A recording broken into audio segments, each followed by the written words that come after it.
Hello, my name is Mike from The Automotive Approach. Today we're going to be taking you through a quick video tour of our BMW 120D Msport. So this is our BMW 120D Msport. It's a 2012, it's covered just over 117,000 miles. It's got two former keepers, two keys. Whilst in our care, we've given it a fresh MOT with no advisories, given it a full 102-point independent mechanical inspection.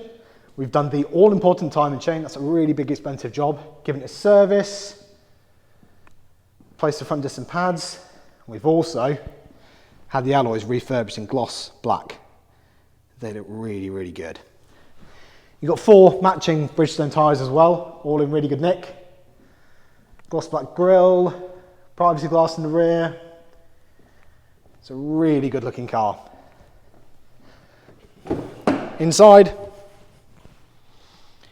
got aircon, automatic lights, auto wipers, steering wheel controls, 6-speed manual gearbox, driving modes ranging from Sport Plus down to Eco Pro. Got aux input, CD player. It's very well equipped. You've also got these lovely blue stitched seats, half suede. Really, really lovely looking car. Same in the back, all in really good condition.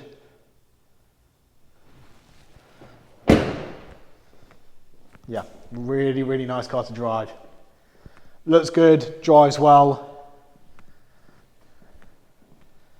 It's a very, very nice car. As always, if you like this video, please like and subscribe. It really, really helps us out. And if you have any more questions or queries, please get in touch.